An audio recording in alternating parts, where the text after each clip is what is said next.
Welcome to Live, life inspired views for every day. My name is Chris Meyer, and I'm a curious soul. Many years ago, during December, I was speaking for a group in Green, Iowa. After the meeting, a woman came up to me wearing a beautiful silk Christmas scarf. I complimented her on it, and then she took it from around her neck and placed it on mine and said simply, "Pass it on." Oh, I loved that scarf and wore it at Christmas for many years, but I always remembered her words to pass it on. And I just couldn't bring myself to part with it. Then one Christmas, I was getting my hair cut and suddenly I knew I had to do it. So I placed it around the neck of my hairdresser and repeated the words I'd heard from the lady, "Pass it on." I don't know if she did pass it on or not, and it doesn't matter. I gave it away.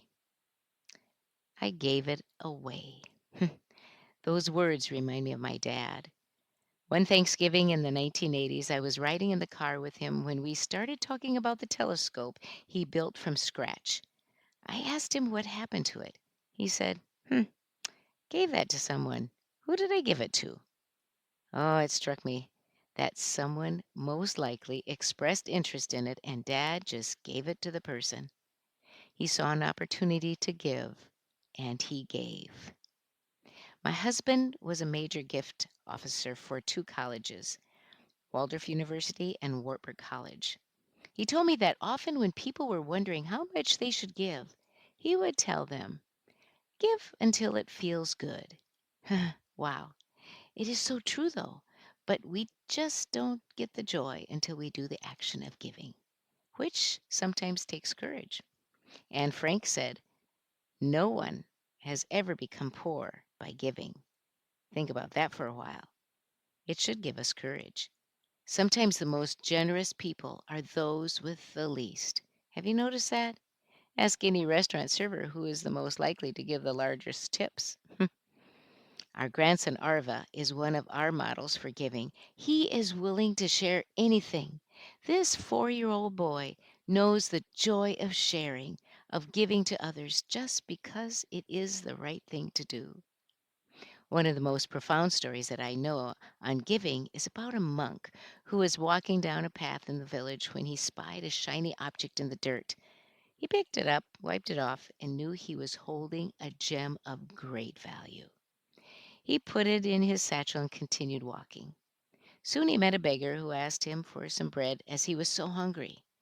The monk said, "Sure," and he opened his satchel to fetch his loaf of bread. As he did that, the beggar spied the shining gem and asked if he could have that instead. The monk replied, "Sure," and he gave the beggar the gem.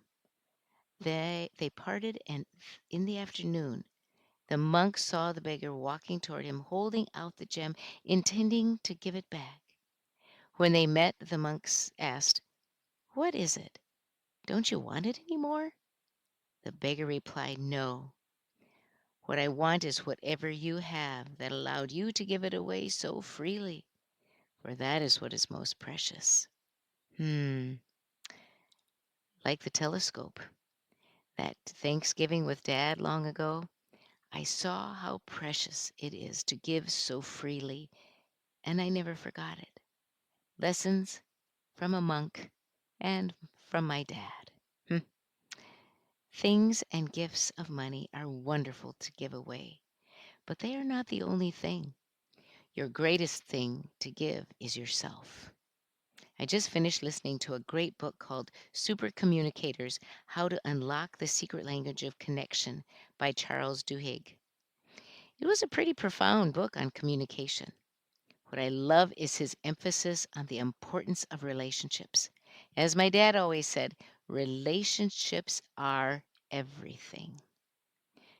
Giving your time, your presence, your listening ear, your empathetic heart, your love, those are gifts of unmeasurable value. People need to be seen, heard, to know they are loved, cared for, and belong. You can give that. During this season, there are many stories to remind us of those in need or about giving. One I love telling is about a shopper coming home from shopping on a cold, windy December day. She sees a homeless man on a bench trying to put a paper bag around his neck to keep out the biting cold.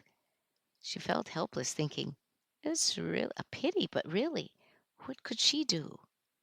Just then, a little girl of about 12, with a red woolen scarf around her neck, sees the old man too.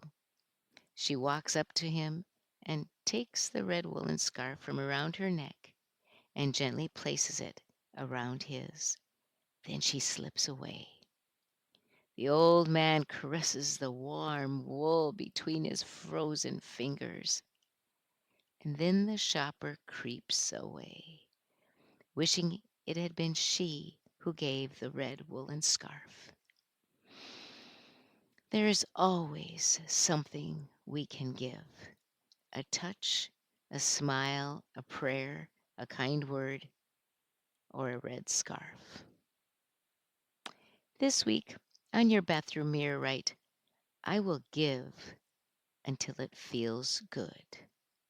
Hmm. Pass it on. Join me next Monday for Live, Life Inspired Views for Every Day. I'm Chris Meyer, and I'm a curious soul.